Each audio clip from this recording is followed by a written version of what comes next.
when I was in Caracas, I got to meet and hang out with the alleged Tren de Aragua criminals who are coming back from the U.S.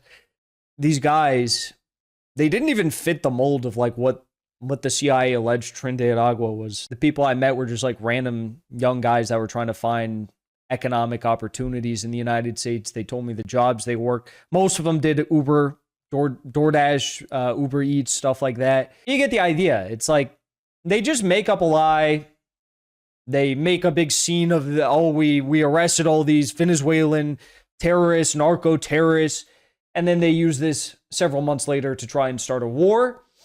But it's all based on lies. I'm going to be honest with you all. I don't really know what's going on in Venezuela right now. I think the debate is between whether or not the U.S. is prepared to do decapitation strikes on Venezuela's infrastructure, civil infrastructure, or whether they are going to simply utilize these tactics of gunboat diplomacy, trying to force Maduro to, show his hand by way of sending all of these ships.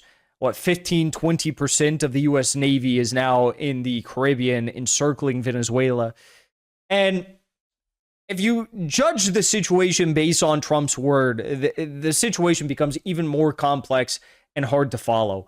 Trump has come out this week and said that again, for the second time he's come out and I guess said that he's authorized CIA operations inside of Venezuela, which is laughable on its face, because it's like, are we going to seriously sit here and not act like the CIA has been actively operating in Venezuela, that they have not been actively operating in Venezuela for the past 20 plus years? Are we going to act like the CIA has not been actively operating in Venezuela, in Caracas even, for the past 20 plus years since Hugo Chavez came to power? Because we know they have. They've admitted to it. They've admitted to horrific atrocities, actually, blowing up power generators, power stations that killed like over 60 Venezuelans. They've admitted to knocking out the energy in Venezuela, which caused people to die in hospitals. They have admitted to doing these regime change attempts, invading Venezuela. They've admitted to so much. We know for a fact that the CIA has been active there. I know for a fact that the Venezuelans know this. I know that for a fact because when I was there the first time, they told me, they said, we estimate that there are the X many CIA agents that are operating in this city at this time. They know it. The U.S. knows it. The idea that Trump is coming out and saying like, oh, well, we approved the CIA to do something. It's like, bro, you're not fooling anyone. You don't look stronger because you're saying it. You just look stupid. At the same time, Trump is coming out and saying this. Maduro, the U.S. designated him the leader of this foreign terrorist organization. Why do you want to talk to him if he's the leader? If we can save lives, if we can do things the easy way, that's fine. And if we have to do it the hard way, that's fine too. Mr. President. Maduro. So brave, so strong, 18,000 troops, 2 U.S. aircraft carrier strike groups, 18-20% of the entire U.S. Navy's in the region. If we can do this the hard way, or we can do this the easy way. Something tells me that either way you choose to move forward with Venezuela at this point is going to be a hard pill to swallow for the U.S. establishment. Either you have like a Vietnam-style war, and Afghanistan, worse than Afghanistan, a Vietnam failure of a war in Venezuela, maybe worse than Vietnam, actually. You either do that, or you basically admit defeat and sail back to U.S. ports with your tail between your legs after failing to achieve your stated goals of regime change here. You sail back your 20% of your Navy back to the U.S. or maybe back to the Mediterranean. You wasted all of that fuel. You wasted all the time. You wasted all the resources. You wasted all the training that you did in Trinidad and Tobago and Puerto Rico, U.S. Marine Corps base Camp Pendleton. All of that was a waste, and you walk back home in this walk of shame, okay? So I don't think that Trump really understands what's going on here. Fox News is now reporting that Trump will not attack Venezuela because of the drug trade, but because of Russia, China, and Iran. U.S. officials told Fox News that the Caribbean military buildup goes beyond targeting Maduro or Venezuela and that it's about getting Russia, China, and Iran out of the Western Hemisphere.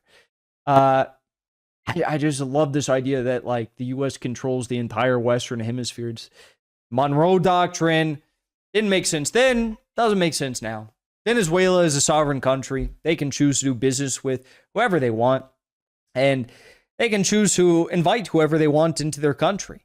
Now, if Venezuela starts taking offensive military action or threats against the United States, that'd be a different story. That objectively, that would be different.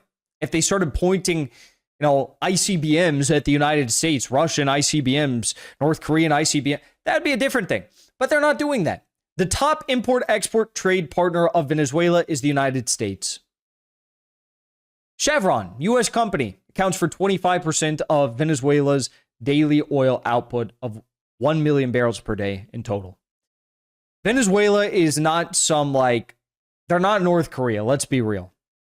We can all hope and dream, but they are not North Korea. This is a very pragmatic people. It is a Christian country. It is a traditional country. It's a gun-loving country. This country is not a country we should be waging war against if we claim to uphold these values that we ascribe to being the foundation of America. And Trump labeling Cartel de Solos, Cartel of the Suns, as a terror group is hilarious because, as Max Blumenthal exposes here, it was literally created by the CIA. Take a listen. Okay, Max Blumenthal, a lot to unpack here, obviously. First of all, on that point about the attacks on these boats, there'll be a lot of Americans who'll say, well, if they are drug smugglers, happy days. Why should we care?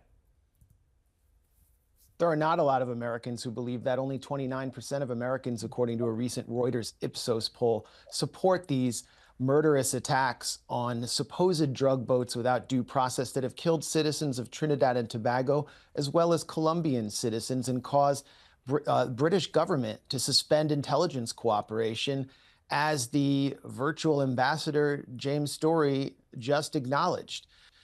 This is all based, as Ryan pointed out, on a series of WMD-level lies that haven't even been explained to the American public, which is why only 21% of the American public, according to that poll, supports this criminal regime change war in the making, which will negatively affect them. That's what Story meant when he referred to knock-on effects, meaning more mass migration. The big lie of this war is the Cartel of the Suns. As Ryan said, the Cartel of the Suns was literally created by the CIA, also known as the Cocaine Import Agency, to ship 22 tons of drugs into the United States in the early 90s through its main point of contact in the pre-Chavez Venezuelan National Guard, General Ramon Guillen Davila. And he wore a patch on his arm that was a sun. And so they just called it the Cartel of the Suns as cover, and they thought that they would use these. This was also during the 80s under Reagan. They thought they would use these drug shipments to gain intelligence on drug traffickers in the U.S. It wound up poisoning our own society. The CIA, for doing that, should be classified as a narco-terrorist organization. Then there's Tren de Aragua, the supposed gang that Nicolas Maduro is said to control by the Trump administration. That's another WMD-level lie that U.S. intelligence exposed in a declassified April report from this year. And you know what happened?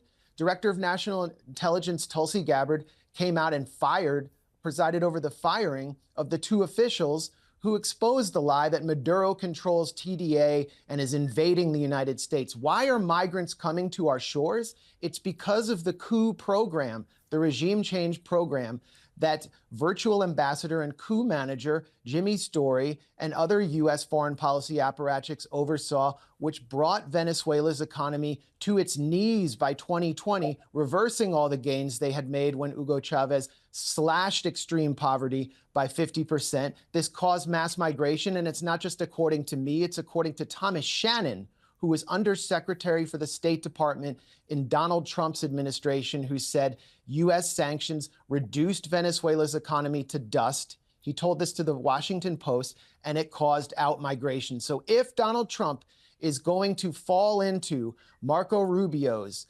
selfish Gusano games, we are going to see another massive wave of migration to the U.S.-Mexico border. And whether you're on the right or the left, You do not want that, and you cannot fall for another WMD series of lies that will produce a Libya in the Western Hemisphere.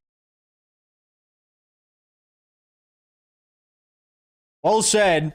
Scorched earth, Max Blumenthal. I'm so glad I literally never have to debate Max Blumenthal because I agree with him, I think, on just about everything. So I'm very happy I don't have to debate him. But well, everything he said is true. CIA created Cartel of the Suns. Tren de Aragua is a total lie. Last time I was in Caracas, I got offered to go to like the alleged home of Tren de Aragua, and it's not a thing anymore. And when it was a thing, it was like corrupt oligarchs and stuff. The idea that it was like a major drug trader, this is what the CIA does. When I was in Caracas last time, less than a year ago, several months ago, whatever, I went to this event. This was not the reason I was there, but like I participated in an event while I was on the trip when I was in Caracas.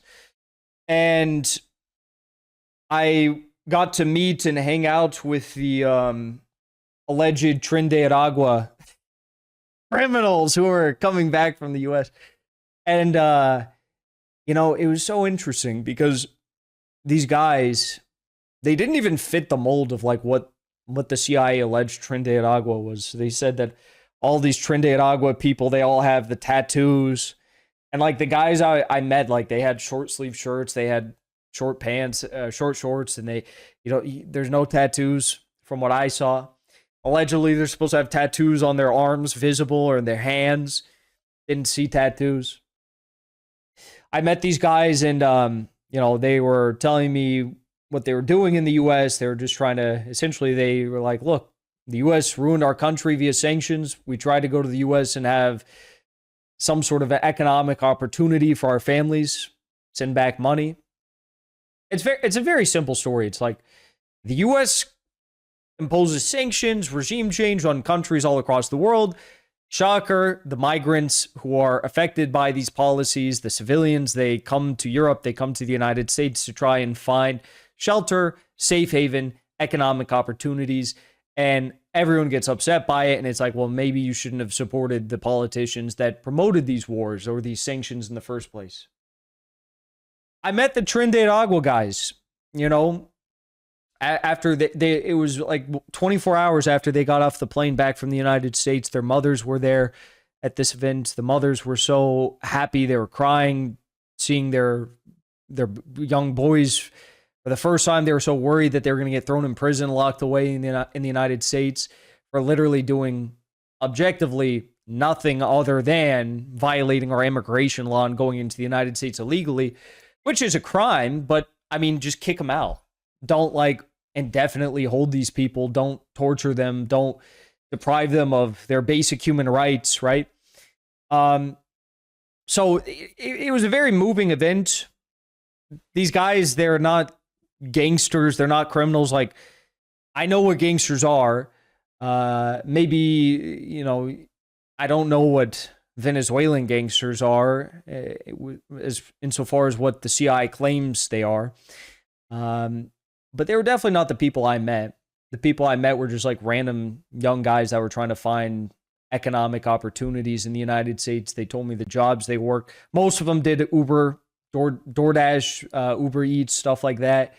They did delivery services. They did very unfulfilling jobs, but that was kind of what was available. Some were cooks. Some were working as... Like one of them was working, doing some farm work, agricultural work. You get the idea. It's like they just make up a lie. They make a big scene of we arrested all these Venezuelan terrorists, narco-terrorists, and then they use this several months later to try and start a war. But it's all based on lies. The American people know this, as Max Blumenthal stated. This is really incredible. New CBS News YouGov poll says 70% of Americans would oppose U.S. military action in Venezuela. Only 30% say they would favor it. And when you break down the specific numbers, it gets even crazier. 42% of Republicans oppose war with Venezuela. These are all percents that oppose war with Venezuela in America. 42% of Republicans oppose it, 47% of conservatives, 66% of men who would be expected to participate in this war oppose it, 66% of Gen X, 68% of millennials, 69% of whites, 69% of Hispanics, that's an important stat, 73% of boomers oppose this, 74% of women, 77% of Gen Z oppose war on Venezuela, any sort of war on Venezuela, 78% of independents, and 81% of blacks oppose war on Venezuela. The American people, by and large, overwhelmingly, like, you can't get 70% of Americans to agree on anything, but 70% of Americans agree on this. No war with Venezuela. We're not buying the CIA lies. We're not buying Marco Rubio's lies. Marco Rubio is not going to be president. Mike Pompeo is not going to be president. John Bolton's not going to be president. We are not going to wage a war for the oil companies, for the mineral companies, for Marco Rubio and his band of gusano donors for the CIA in Venezuela. Not going to happen. Makes me proud to be an American when I see stuff like this. It really does. The American people know what's up. Before you leave, I want to say thank you for the support, because after 2 years of being banned, we are finally back home on YouTube. So be sure to subscribe to our channel and also join as a member on our channel using the link at the top of the description. I rely on the generous support of viewers like yourself to get the truth out to as many people as possible. You can also support the show on Locals or Give Sin Go. The mainstream media and the powers that be are never going to stop attacking us for bringing the truth to as many people as we do. Thank you so much for your support.